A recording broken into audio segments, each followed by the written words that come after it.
and Day Spa, located at 41 West Main Street in Northeast Pennsylvania, proudly supports Chautauqua Sunrise and its volunteers. More information at bellasalonanddayspa.net. Funding is provided by a grant from New York State Senator Catherine M. Young, representing Western New York's 57th District with a local office in Olean. Chautauqua Sunrise is made possible by a grant from Fredonia Place, a continuing care retirement community providing dignity in a modern luxury environment.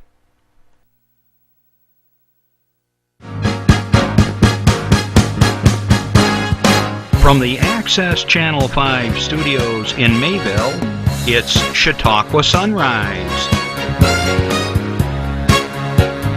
Chautauqua Sunrise is hosted by Doc Hamels and supported by the award-winning volunteers at Access Channel 5. Continuing the traditions of Senior Report, we are here to share local news, colorful interviews, and events of interest to everyone.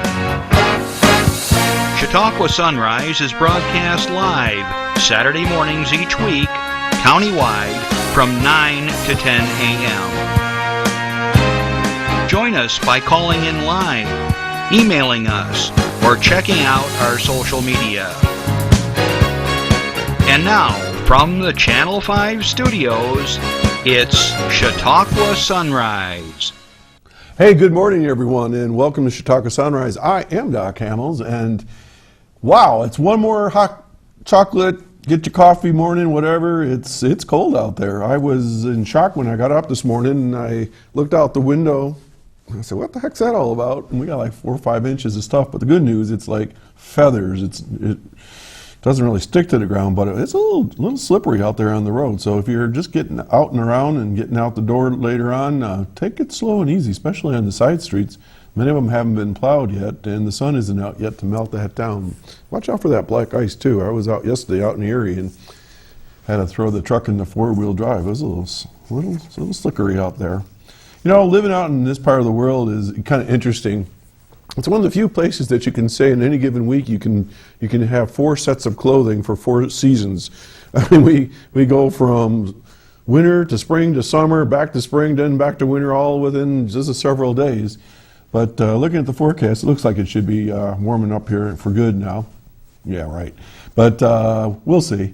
But it's going to be a nice weekend nonetheless. And we got a great show here for you today, and very different kind of show. And we're going to be covering a variety of topics, and I hope you're going to enjoy it.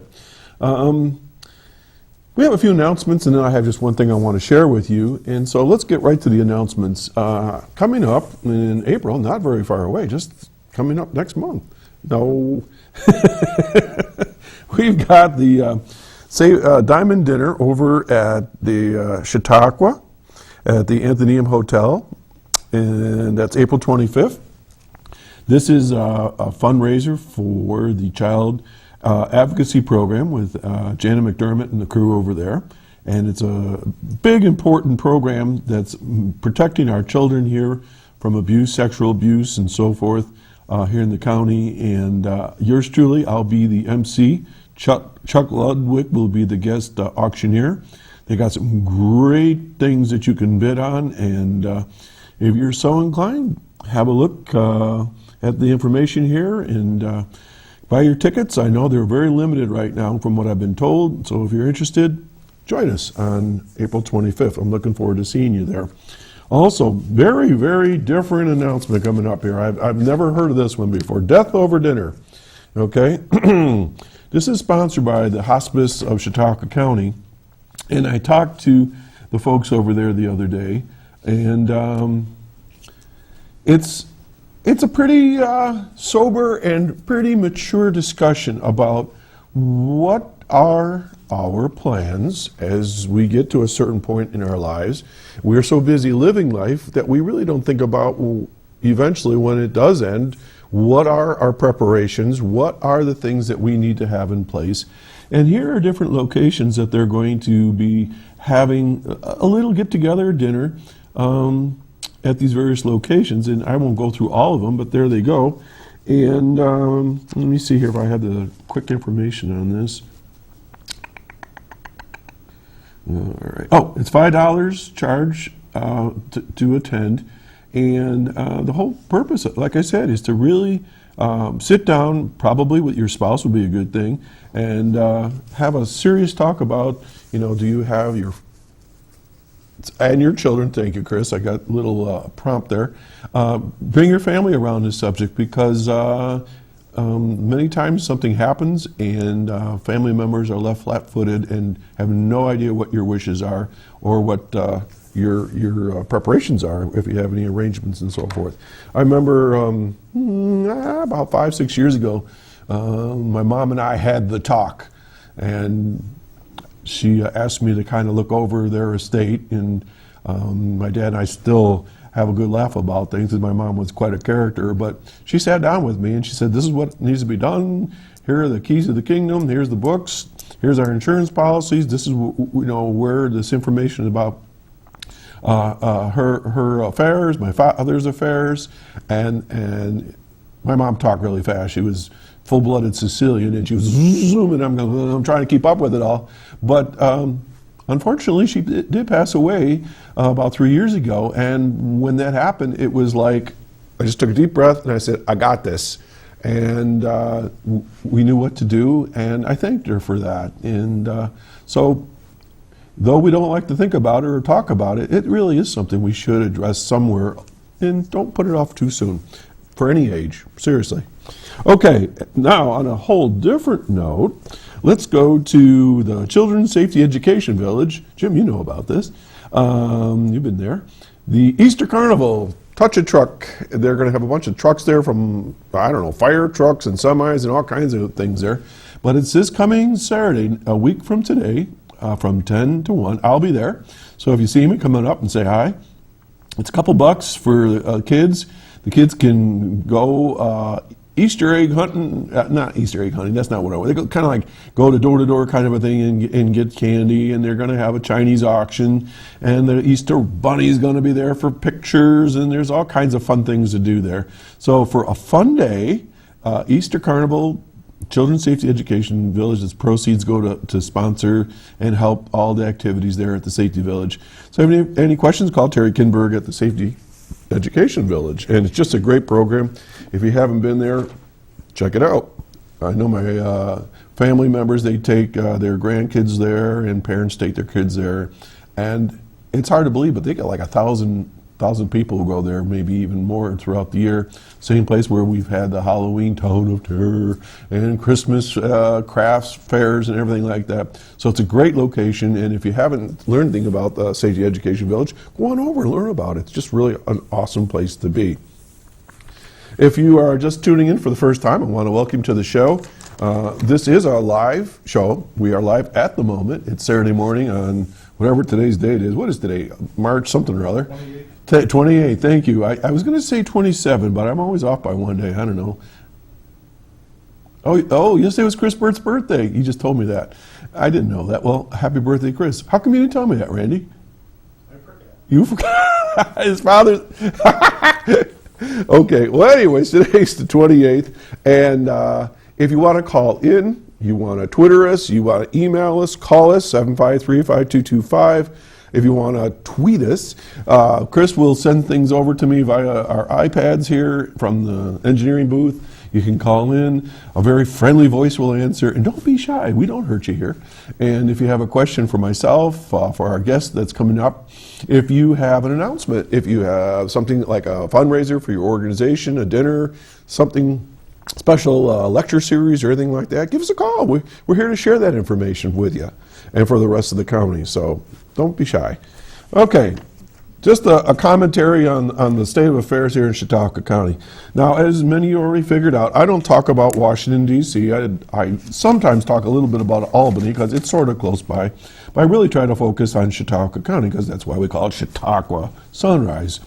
An article in the Post-Journal really kind of got me upset, and it's not because of the Post-Journal, but because of the topic. It says, county rate of drug-addicted newborns exceeds state average. We talked about this, Vince Horrigan, Joe Gerasi, Kathy Young. We talked about this through the last season of shows here. 157 addicted infants between 2008 and 2010. You gotta be kidding me. These kids are coming into this world addicted on heroin. What is wrong with with folks these days? I don't get it. You know, it's bad enough that you ruin your life with heroin to start with, but then you bring in a child that's already addicted on heroin. They've got to have special treatments and medicines and probably some types of drugs to get these kids detoxed. I can't even imagine what that is. If you know somebody that's messing with heroin and they're willing to get help, get them help. Have the talk. Talk with your kids. Make sure you know what's going on, because heroin, it's just not just here in Chautauqua County, it's everywhere. But this is sort of like the newest and greatest horror in our society today. Right along with meth. I don't know how many times I pick up the paper. They busted, I think, 2 meth labs this week alone in the county. I don't want to become a big preacher on this whole topic, but I've said this time and time again, you know, we don't need to worry about terrorists coming into our area. We need to worry about ourselves. We're slowly rotting our own society away with our habits, whether it's overeating, overindulging, or drugging, drinking, whatever it is. Get a grip, people, and let's help each other out. So anyways, I just very, very saddened to see that. And then we wonder why kids are succeeding in school, and that why can't teachers in the schools keep our kids on track. They're coming to school and they got issues. Let's see what we can do to have healthy kids here in Chautauqua County. Enough on that. We're going to take a public service announcement and we're going to get right to our show. Stay tuned.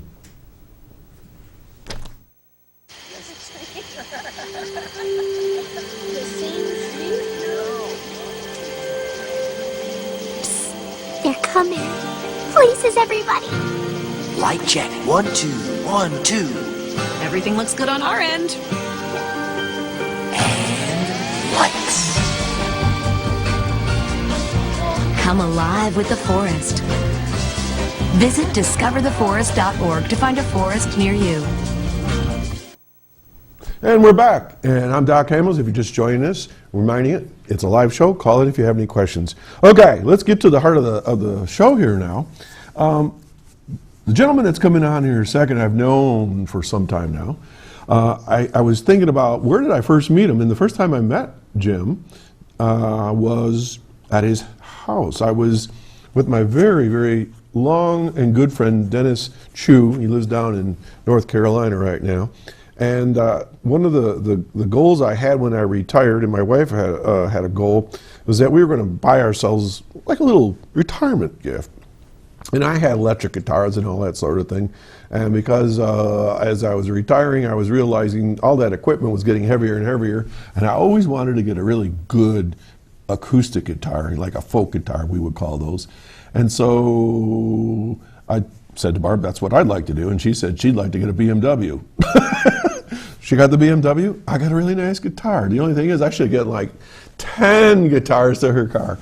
Anyways, so I started going on the internet looking around, well, where the heck do I get a Martin guitar? Because it's not like you just go down the street to Walmart and pick up a Martin guitar. Martin is like the Cadillac of guitars. Of course, some people will argue that, but nonetheless, I come across Trinity guitars. So I somehow emailed them and said, oh yeah, come on down. And the first thing I do is I go on this long ride way out into the boonies of Jamestown, and I think there was 1 or 2 big black labs, if I remember right. They greeted me at the door, and Jim says, come on in. And I'm looking around for the guitars. It's like, where are the guitars? And there's this house, nice house. Next thing I know, go down into his basement stairs. I'm thinking like, this is a serial killer. Where am I here? And then it was like, ring, like, and music started playing, and it was the lights kind of glowed, and there they were, all these guitars in his basement, and he had a shop. Enough of that. Jim Holler, welcome to the show. Well, thanks for that introduction. That was a little bit protracted, but I... Well, you have to be that way if you're on my show. Actually, I call those the basement days. You know, Dylan's got the basement tapes. Right. And I have the basement days. But it was great. It was awesome. I remember you said to me, you know, pick up any guitar you want. I'm going like, there's like thousands of dollars worth of guitars down here, and they're everywhere. It was just so neat. You know, when I moved out of there, I thought I had about 80 guitars in there, and I think the count was about 150 something. So I wasn't far off. I I thought I had died and gone to heaven. I just went in the wrong direction. There's actually a little interesting side story on that Sure. with Martin Guitars. I had tried to be a Martin Guitar dealership for about 4 years. So I had all the paperwork, and every year they told me no. So, but along with the paperwork was the order form of all these thousands of dollars worth of guitars that you had to order to get started. So the 4th year, I just said, you know, I'm not going to ask them. I'm just going to fill out this order form and send it in. And one day after I faxed that over, guitars started coming. I said, well, guess I'm a Martin dealer now. That's all it took. Well, let's hold that thought for a minute. Jim, tell us a little about yourself, where you come from, and how you landed in Chautauqua County, because I know you're a transplant like I am. I am, but I've been here a long time. Me too. 35, 36 years. Yeah, I got you. I got like here. over 40 years now. Yeah, but you're older than I am. That's true, but what does that got to do with this? All right. And so this is how Jim and I always talk. So what did bring you to Chautauqua County? Well, it was a job. I was recruited by Paul Bush at Bush Industries, and I had a wonderful stint working with Paul for about 19 years or so. Okay. Over in, well, actually all over the world. At one point, I had an office in Jamestown, I had an office in Germany, I had an office in Erie, and I had an office in Virginia. Where in Germany? In Germany, a little tiny town called Holler. It's in the north section of Germany, Near more of the Bremen? industrial. It's not too far from Bremen. It's actually a little bit closer to Kassel. Okay, I've been in Yeah. that area. I've been to Germany Yeah. all over the place. So, awesome. So, and the funny thing is, you said Bush. I was just there the other day. I was doing some management training in there, and why? Gosh, they've come a long way.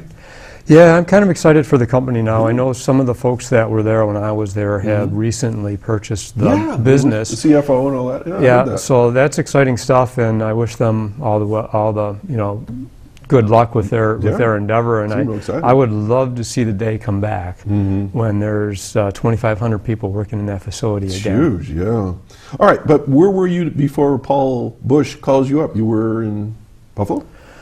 No, actually, I was in another little town called Wayland, New York, working at a company by the name of Gunlock, and I was a product engineer there with chairs, high-end office chairs. Our claim to fame was that up until, I think it was Johnson, we had built about 15 presidential chairs in a row. All the chairs in the House of Representatives were made by Gunlock. I did not know that. I can't remember which pope it was, came to Alaska, and the Chamber of Commerce up there ordered all these new chairs, and one of them was the Pope's chair, so I got to sit in the Pope's chair. Holy Holy mackerel, before it went up there. But before that, I had gone to Paul Smith's College up in the Adirondacks for forestry, and then to Syracuse environmental So science. you know wood. For wood products engineering, yeah. But you were born where? In Tonawanda. Tonawanda. Yep, Okay. not too far. And where'd you go to school? Kenmore? Tonawanda. Tonawanda. City of Tonawanda, Oh, okay. yeah. I thought you said that something about Kenmore. Okay, at one time. Okay. Well, we were practically neighbors. I had cousins that lived in Tonawanda as well, because I'm a Buffalo kid. Yeah. Yeah, but you wouldn't know it. So you had the usual route that you kind of bounced around and ended up here in Chautauqua County, and then you evidently have a family, and you still claim a family, right, in your income tax? Oh, yeah. Yeah. Actually, no, because they're both moved out. Oh, it's an empty nest syndrome. But now, let's go back to the days you were in the basement. How did you become a guitar dealer to start with? How long have you been doing this? Why? How? Actually, the thought about building a guitars happened when I was in high school. And I had thought at the time it's just way too difficult. That's not something that I would be able to do. And back then, the resources that are available now just weren't available. I mean, I went and tried to go to the library. There was no internet then. And there was just nothing available on how to do it. So I kind of put that aside. But back in the early 90s, like you, I wanted a Martin guitar. And I went to look at them, and with 2 kids and mortgage payment and car payments, all this, it was too expensive. I just couldn't afford it. They are. So I said, well, you know what? It's time. I'm going to build one. And I built a Martin, actually patterned after the one that you have, very close to Okay. the Martin Dreadnought that you have. It's an awesome guitar, by the way. And that's, I still have that guitar. It's a great guitar. But as I was building that, folks started asking me to build guitars for them. So you didn't start out as a guitar dealer, you started out as a guitar builder. Correct. And the term will be luthier? Yes. You know, I don't know about you, but when I'm typing luthier in the computer, it doesn't read it. It's not in the American dictionary or something. I don't Well, know. that was one of my goals when I picked a profession, was to have something that nobody knew what it was. It says Luther and lute and everything else, and I'm going like, I know this is a real word, but I keep putting it in there. It just keeps putting the old red line underneath it. All right, so you started out building guitars. So, like, how many guitars have you built? This is 107, I think. 107. What is it? Right here. This is, I have to check, 106. 106. 107 and 108 are on the bench right now. So you got two guitars in the making. Oh, there's about 4 in the making. Wow. All right. Well, let's go back just a little bit. So you're making the guitars, and you call them Trinity guitars? Yeah. So what's with Trinity? Where does that come from? Well, it's originally a faith-based Okay. name, and if you look at the logo, I guess maybe you can get a close-up of this. Yeah. You can see the Trinity in the Okay, logo. I see a dove, and then, okay. So Yeah. it's a religious connotation, the Trinity, the Yeah. Father, Son, and Holy Spirit. You can't Yeah. say ghost anymore because that's not appropriate. Or is it ghost? I don't know. But the thing that's interesting is, way back early on, I was maybe at guitar number 20 or something like that. I had an invitation from Jason Vio to come up to his home. He grew up on Grand Island. Jason Vio is a phenomenal classical guitarist. He was at the time. He was 19 years old. He just won a Grammy last year for Best Classical Guitar Album. wow. And he teaches at the Cleveland Music School. So I was up at his house and showing him a guitar, and he's playing it, and he says, there's another Trinity. He said, and without all 3 pieces of that, there's no music. He said, well, and I said, well, what is that? He said, well, you have the musician, obviously, who was the one that gets all the applause, but you have the composer as well that composed the music, and you have the guy that built the instrument. And Right. you take any one of them away, and the stage goes silent. Absolutely, you're right. All right, so you said something that maybe people aren't familiar with. You said classical guitar. That's different than what I play. I don't play classical guitar. So what's the difference is. for the folks that are watching, and maybe you can even show them on the guitar if you want? Well, fundamentally, the difference is the kind of guitar that you play, normally there's not music in front of you with notes on the page. In classical guitar, there's music in front of them with notes on the page. I just so- have words and chords Yeah. because I forget everything. No, fundamentally the difference is that this is a classical guitar here, and you'll notice it has a little bit different shape than yours. It has strings that are synthetic, they're made out of nylon. On your guitar, this would be steel. Okay. There's a lot less tension in these strings than there is in a steel string guitar. And also right here where the neck joins the body, it's at the 12th fret. It's a little shorter. It's a little shorter. You will find steel string guitars that do that, but typically since 1911, when Martin decided to join him at the 12th fret, or I'm sorry, at the 14th fret, Right. the necks got a little bit longer. Okay. Well, let's keep that right there for a minute now. So you're saying you put all of this together Yeah. from scratch. So where do you get Well, your yeah. ideas for this, like the color and the designs? I mean, there's parts of this guitar that people don't even think about. For instance, tell us a little bit about this area right here.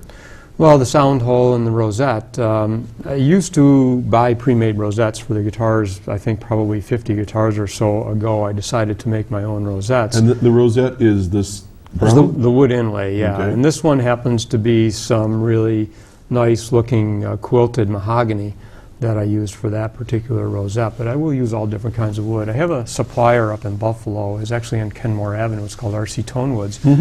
And I have a great relationship with him. He'll let me walk in and just meander, And he's got this pile over in the corner, which is these offcuts of wood, or maybe a back and side set that one part got broken, and he throws it over in the corner. Well, I'll dig through that, and Sure. I'll find that's where I found that piece of wood to make this You're like rosette. the American pickers of guitar makers. Kind of, yeah. Okay, so you have to do inlays in this, right? Yeah. And so this would be routed out, and then you would do an inset. Correct. And what about this black and white part? What do you call it? Is that part of the rosette as well? That is part of the rosette. When it ends up on the side of the guitar like this, here? it's called the purfling, Purfling. which is also a word that will not work in spell check. Okay, now you said this was mahogany, right? Is that what you told me? Yes. All right, then what's this kind of wood here? Were you pointing to the bridge? This is actually what's called mum ebony. It's an African wood. I used to use Brazilian rosewood for the bridges, which you know is a highly coveted wood for Right, very expensive. guitars. Now the issue with that is that it is on the CITES treaty as an endangered species, and it has been since 1968. So the price and availability is very difficult. What took me away from using it is about 10 years ago, there started to be a lot of smuggling trade going on, of people bringing Brazilian rosewood into the United States that wasn't legal, and it became very difficult to tell whether or not you were buying an old piece of wood or you were buying a piece of wood that was smuggled. So at that point I just said, enough's enough, I'm not even going to buy it anymore, I need to find a substitute. Okay, and what about the fretboard? That is ebony. Madagascar. So ebony. far we got 3 different kinds of wood, and the top of the guitar called a soundboard. Soundboard. That's Western red cedar. This is getting complicated. What about the head of the guitar down here? What's that made out of? That is the Indian rosewood. Indian rosewood. And underneath the Indian rosewood, I don't know if you can see it on the TV or not. Oh, I there's see, a like very it's- small right, in the- decorative band underneath there. Uh-huh. That's actually curly maple. Okay, let's flip it over, because everybody always likes to see the sides and the back, but Yeah. this is the part that some guitarists really relish. It's the grain and so forth. To me, it's got to play well. I'm not particularly interested in how pretty it looks. Okay, so what's this made out of? That is Indian rosewood. Okay. And this is legal, so we're not going to get any trouble here, right? That is correct, yeah. And the neck? The neck is South American mahogany. Wow. And you put this all together? Yeah. Wow. Okay. Now you're going to tell us a little bit about how the back is made, but you can get to that whenever you're ready. Well, I did bring a piece of wood here. I was going to bring a whole guitar, but you know, it was about 85 degrees and sunny in Jamestown when I left this morning, but I heard there was snow over here in Mayville. Just a little bit. So I decided just to bring a few pieces. This is a wood that's called zircote, which is Is that with a Z? yes. I've never heard of this before. And it's a, Oh my it's gosh. a Central American wood, and you can see this one is particularly gorgeous with all the, it almost looks like clouds in the center it's of gorgeous. it there. And the way I'm holding this together, you mentioned this before the show, Mm-hmm. Doc, is that this is actually called book matching. So when this was in the tree, it was actually in the tree like this. Oh. And it has to be controlled through the whole process so that when I get a hold of it, I can take it and open it up like a book Mm-hmm. and have the 2 mirror images on either side. And this would represent the way I purchased the material before I start working on it to make it back for the Now, is guitar. this kind of rare wood, or is it pretty common? It has a certain rarity to it only because finding it with this kind of figure in it is very Gorgeous. unusual. Is very unusual. So you've already kind of done like a overlay of how you're going to cut it, I'm Yes. assuming? Yep. And then you put a seam down the middle, or? Yeah, in this case, it depends on what guitar it's going to go into, but in this case, I may not put anything in there at all. I may just make a nice joint Just laminate it or and, glue it? and glue the two together. To John yeah. Wayne's glue and put it Yeah. together? So Essentially. I'm assuming that this takes some special equipment. Where do you get all that? Well, I've been in woodworking forever. Oh, yeah, you told us your career. Yeah, I still have one of the very original woodworking projects that I was ever involved with when I was I wasn't allowed to do this as a kid, so this is intriguing to me. I'm not very good at wood. I was about, the debate is still on, the family debate is still on, whether I was 6 or 8 years old. So Okay. I say between 6 and 8 years old, my dad and I built a canoe. Oh, And that was one of the first woodworking projects that I remember being involved in. I still have that canoe, and you'll see me out on the Chautauqua River often in that Sure. in that canoe, or maybe pulling it behind my sailboat. I think I've seen it on the back. Yeah, and Chautauqua Lake. So that got me started. So I always had an interest, and as soon as I had a home of my own, I started developing a shop. And it was probably about 15 years ago. I purchased, maybe more than that now, 20 years ago, I purchased a shop from the widow of a guitar builder in Ashtabula, Ohio, Don Banzer, who was a great guitar builder as well. And his shop became available because of his untimely passing. And I did buy that, and I hadn't sold a guitar yet when I bought that. So I'm driving back with 4 big truckloads of equipment and materials thinking, I better figure this out. I better figure out how to sell these things, make them and sell them. You got some other wood. What's that for? Yeah, this is actually Western red cedar. And I know the audience can't feel it, but if you feel the weight of the back and side wood, and then feel the weight of that.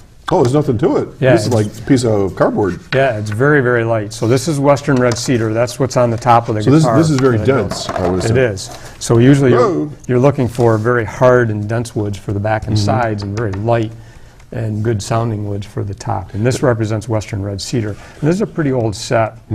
I put the dates on them when I buy them. I bought this set in the year 2000. So this has been acclimating in my shop for quite a few years. So you have wood that's sitting around getting seasoned? Is that basically how you Yep. say it?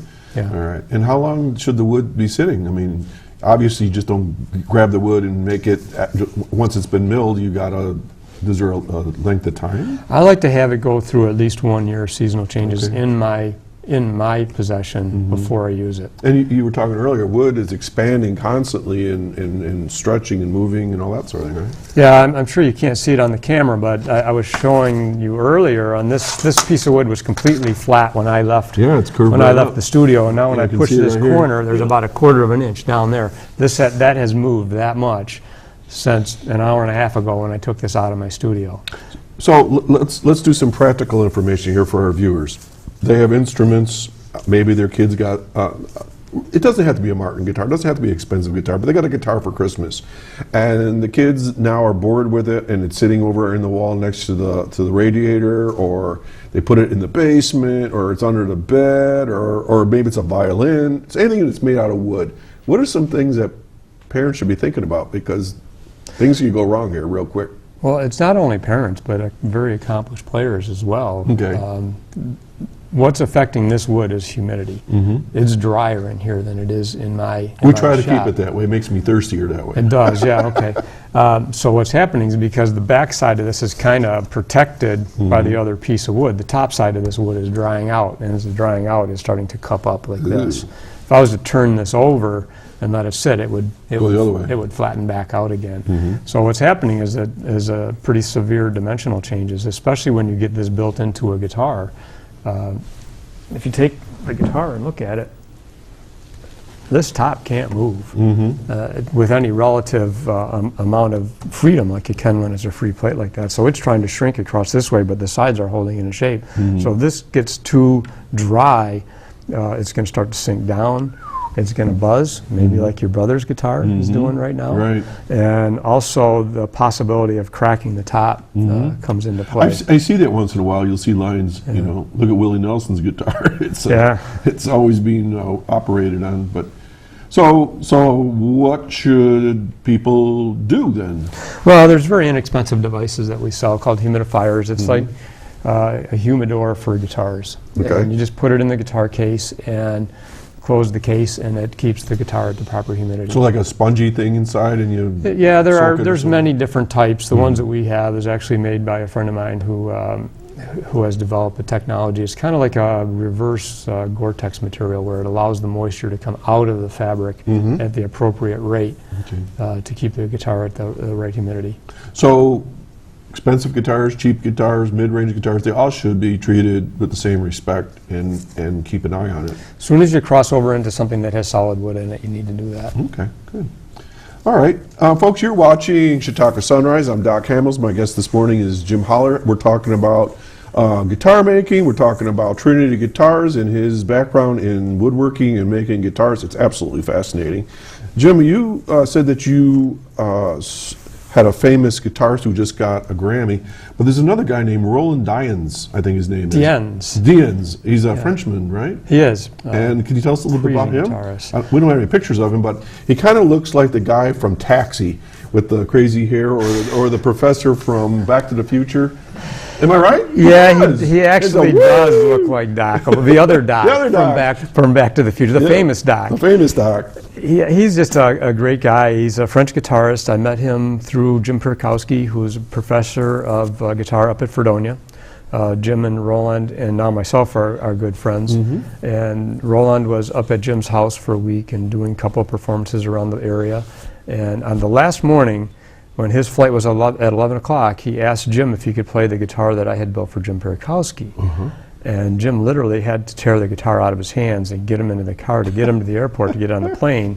And during the trip from Jim's home, actually near the Frank Lloyd Wright house, to the airport, which is a short drive, Roland called me up and said, please make a guitar for me just like Jim's. Wow. So that was the entryway. And now he's on to his third guitar that I've built for him. He's been having some issues with his right hand and with his shoulder, so I've worked on the ergonomics of his guitar a little bit to create an instrument that would be easier for him to play. I've seen him play on some videos. He's like a madman. I mean, he'll be and he's like he attacks the guitar. He is actually one of the best and most sought after performers and teachers in the world today. And you are his supplier of guitars. His Luthier. His Luthier. Now, have you just made the one for him, or how many guitars? 3. He's on his 3rd guitar now. Your third. He has 3 Jim Holler guitars. Well, no, he only keeps one at a time. He's not a collector. Okay. But as I've made improvements in the instrument, he has, requested, or I've just said, I'm going to build you another guitar, and we just exchange the guitars. Oh, okay. Wow. And so somebody else has Dean's guitar now? Yes, there's 2 of them. 2 of them. And are they available if anybody wants them? No. Well, one I have heard and did see the ad, and I've lost the he sells the web them address. himself. No. I take them back. Okay. And then I'll get sell them out them. there. Okay. Yeah, but there is one for sale out on the West Coast right now for $12,000, which is a lot more than I get for them. Well, so I'm thinking I need to raise the price. I guess. Wow. Well, that tells you, folks, that the level of quality and sophistication that Jim works at. That's like 6 of my guitars. Yeah. Jim, I got a question that just came over Twitter here. It says, do you make other instruments? What instruments that is? Mandolins? No. Primarily focus on the classical guitars. I have made, I think, 5 steel string guitars. Okay, and that's what I play. Okay. Yeah. For parents that are getting guitars, I know you sell a variety of guitars. Do you have like beginner guitars? Absolutely. Okay. Yeah, the price range right now in the store is we have a decent used guitar that's like $49, and then there's some that are a lot more than $49. Right. The most expensive one I have is a custom guitar from Gallagher Guitars down in Wartrace, Tennessee. I saw that one. Yeah. I did not pick it up because I did not want you to have to rustle it out of my arms. Yeah. But what's the advice that you would give young aspiring musicians or parents when it's time to look at a guitar that they're really keenly interested in getting into the music world? Well, one thing is that it is possible to get a decent sounding and playing guitar at a less expensive price. What I would definitely recommend is stay away from Walmart and some of the stuff they sell, because there is a line that you cross between less expensive and buying a toy. And typically when you buy the ones that fall into the toy category, they're very difficult to set up or impossible to set up. And meaning they won't stay tuned. They won't stay tuned. Hard to play. They're difficult to play, and it really ends up as more of a tool of discouragement than it does to encourage a young person or even an adult to start learning how to play the guitar. So next Christmas, if people are interested in getting a guitar, they should probably check things out with someone like you. Yeah. Okay. And we do routinely carry new guitars, right around $100, $150 to $200 that are really decent instruments, and we go through the whole thing. We're very passionate about this. Bill Ward works with me down there. Bill Ward, right. Bill was on the show. And he was. We set up every guitar and go through every guitar, whether it's a $100 guitar or a guitar that I built. Okay, you use the word setup. I know what that means, but maybe share, folks, what you mean by that. Well, it's easier to... Okay. There's a lot of things involved in it, but basically what we're looking at is the playability of the guitar, and that's most dramatically noticed by the height of the string over the fretboard. Because I think when you get those inexpensive guitars, the strings are way, well, not quite like that. But I've seen them a half an inch. Yeah. A half an inch off. And that's extremely difficult for a young child to push down, or even an adult to make them sound well. So there is many different components of doing an appropriate setup on a guitar. So, all right, so the height? So the height of the string, yeah. Okay. The depth of the slots. I should have just kept that in my hand. Should have just kept it. The depth of the slots and the nut. This is the nut up here, and it's slotted to hold the strings. The the height of the saddle, the straightness of the neck. And I know a lot of times I'll see you take a guitar and you look down the neck to kind of see if it's straight or doing this, because wood, like you said, twists every which way. And I know that, and I'm not bashing any particular chain of stores, but one of the things people don't realize that the way the guitars are put together, sometimes it's just inexpensive glue, and within a very short period of time, the deck comes right off. And I mean, I'm assuming the ones you have don't do that. They don't if they're properly cared for, but I have seen that happen even on Martin guitars, and one of my guitars it happened as well. Someone left their guitar in the case, in the car, in the summer, with the sun on it when it was 90 degrees out. Yeah, it cooks it. Within about 10 minutes, the car is going to be up at about 120 degrees inside there, which is warm enough to melt the glues. And then the thing just starts falling apart. Okay, so you have to respect the instrument, whether it's a $49 guitar or a $4,900 guitar. It's all pretty much the same. Okay, Jim, I know you have just a whole bunch of things that you got going on in your life. I know that you're involved with Infinity a little bit. Can you talk about that a little? Well, Infinity is just a great program in Jamestown, and folks really need to appreciate what's going on down at Infinity Visual and Performing Arts. That's a program that should be emulated in every city in the country. They have literally thousands of lessons and thousands of kids coming in there, and now adults as well, for artistic type lessons, whether it be in performance and guitar and saxophone and drums and percussion. They're now doing theater. They're doing visual arts. There's all kinds of stuff there. This is hitting at the problem that you spoke about during your introduction. If we can occupy our children with positive things and our adults with positive pursuits like the arts, then these drug issues and other issues that we see will be diminished. Yep. And I know you're a big supporter of Infinity. I see Trinity Guitars all the time as a sponsor and so forth. So thanks for doing that. You know, the kids appreciate that. Let's talk about some other things that you're working on. And I know this is one that's near and dear to your heart. Duncan Africa. You sent me some information on that. We got some slides and stuff like that and a video. But why don't you introduce the video before we see it? Well, this is, I don't know, I know you've edited it a little bit, so I don't know which sections you have of it, but this is a video that Duncan Africa had professionally done through some grants. They're an organization that actually started out of a trip that Jay Duncan took to Uganda and said, I need to do something. So what his response was he started a guitar workshop in the small village in Uganda called Mpiji. When you say workshop, you're not talking about the guys sitting around playing guitars. You're talking about a shop where they're building guitars. Luthiers. And this is one of the guitars right here built in the workshop in Africa. So, and it says Duncan Africa right on top. Yep. Right? Can you get a shot of that? You need me to move it? No, it's not showing up. There it is. There it Yeah, is. that takes a little second. Yep, so you can see That's the beautiful. logo on the Duncan Africa there, yeah. And they're great guitars. We're a Duncan Africa dealer now. They have approximately 20 to 24 people now that are employed that get a paycheck to work at Duncan Africa. So meaningful work. Yeah. Well, why don't we roll that video, and then we'll see some pictures as we're talking through. So, Chris, you want to run that for us? Okay, we got a phone call, and he's going to cue up that video. So let's take a phone call. Okay. Good morning, caller.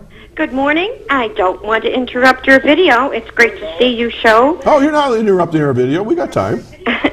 Jim, thank you for coming on and showing us all about guitars.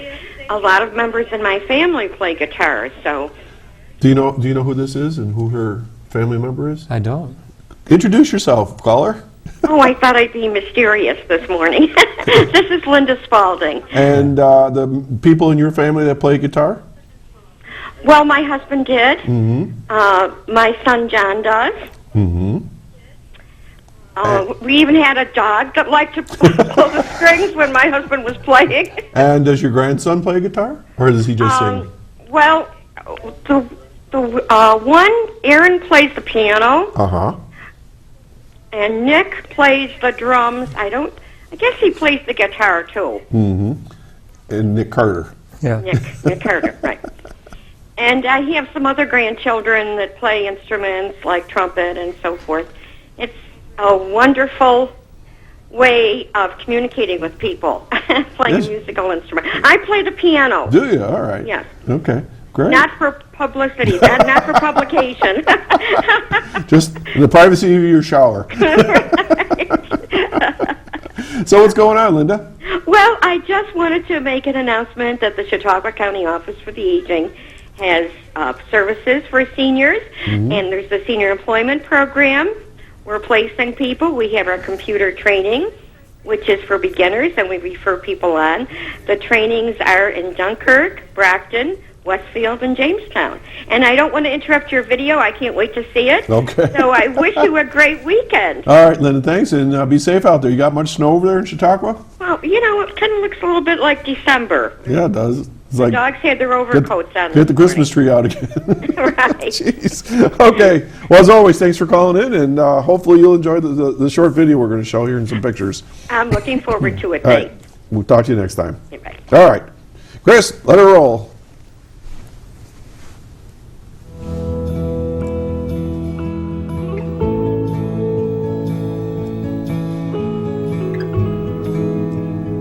North Africa started I remember it was 2008, with two people. That was the late Mwesige David and Isaac.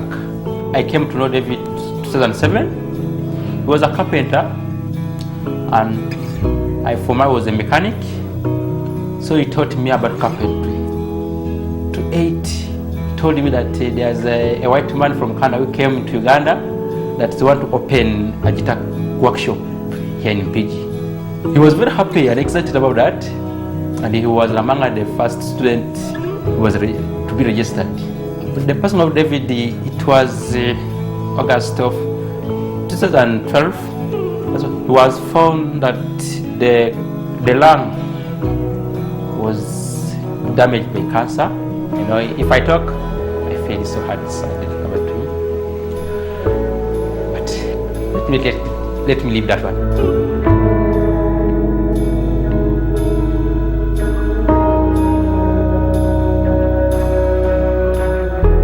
Duncan Africa has been a blessing to our youth here in Mpigi. It has provided a job for the youth here, because many youth have been going without employment. I did go far with my education, so I was just stuck because I was just doing any work I could find. So coming here, I'm just like I'm born again. Yeah, and I think I'm now facing a bright direction. I'm just one girl in street trade school.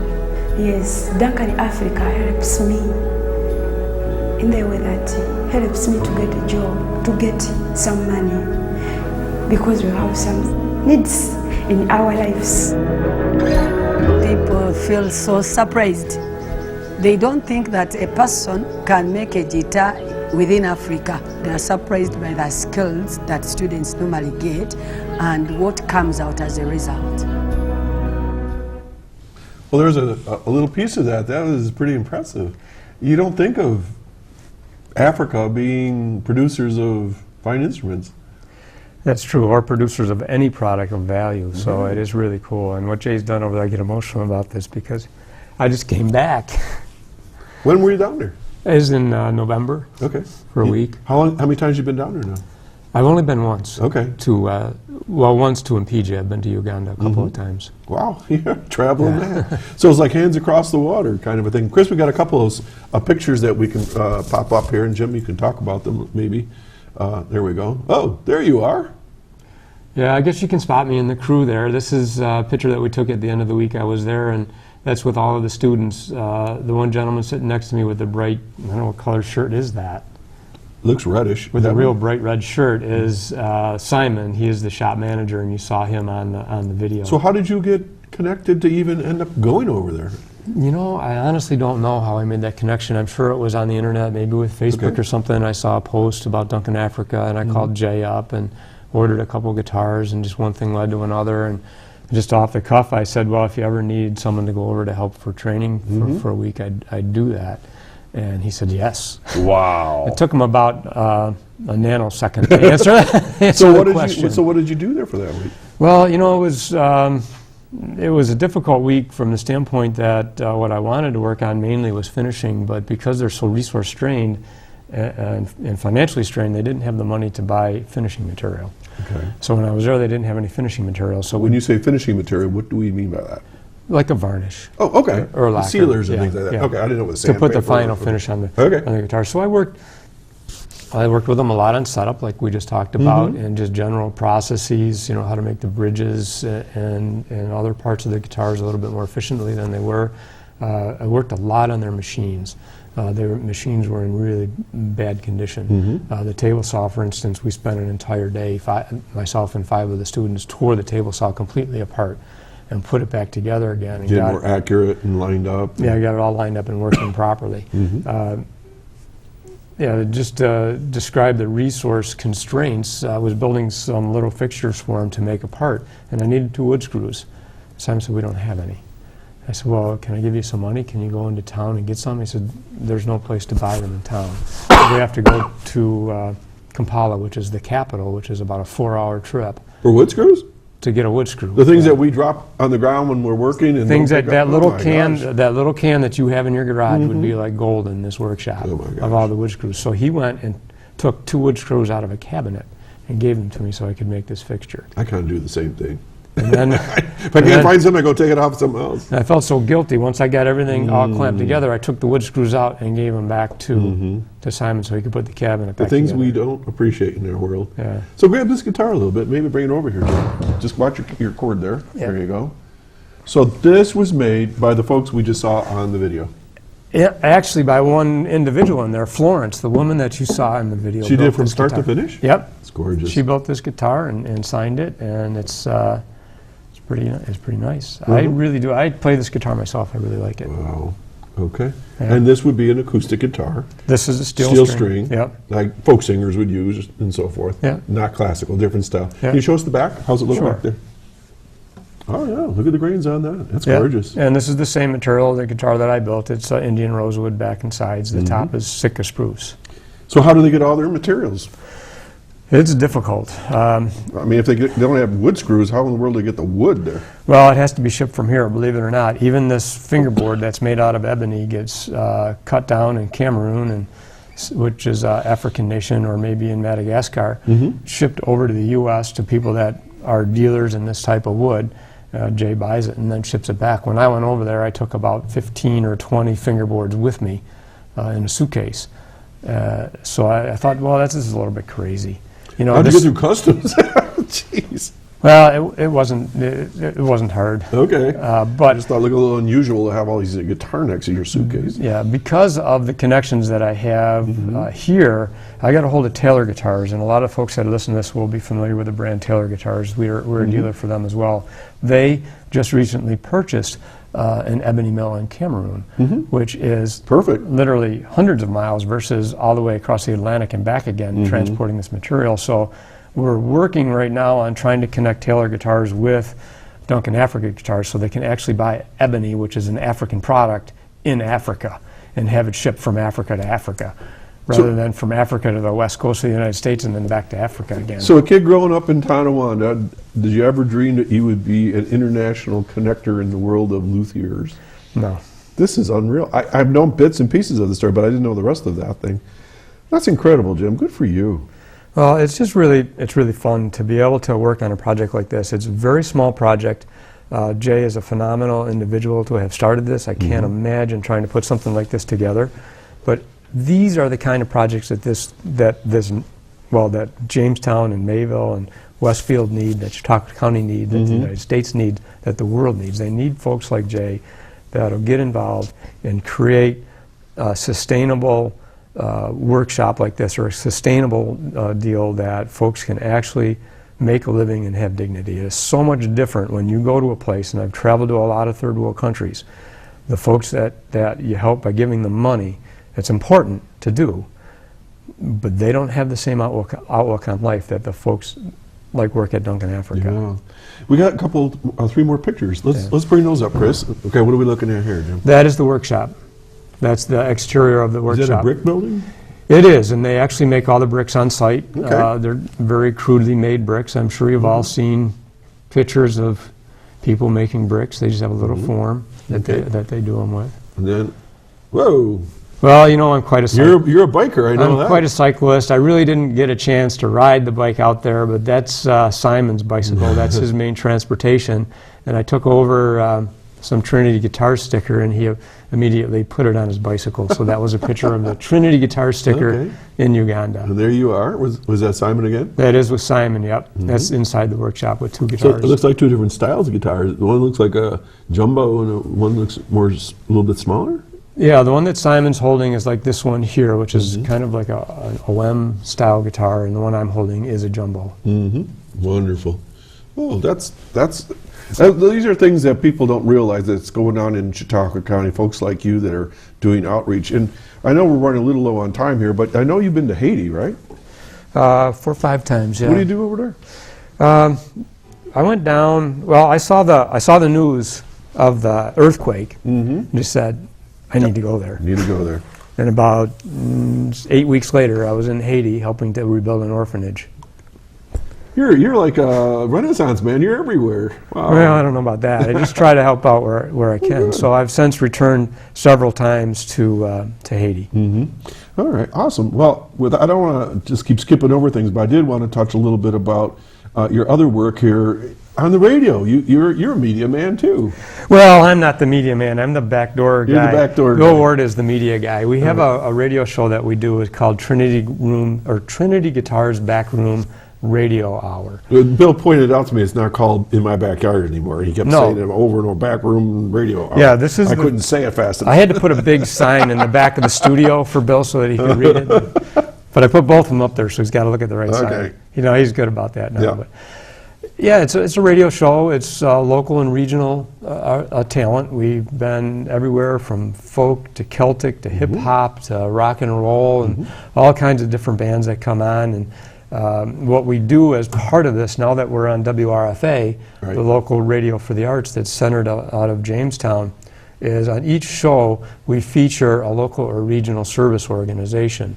So we've had Duncan Africa was on there, obviously WRFA, because they're the ones that air the show for us, but we've had Community Helping Hands.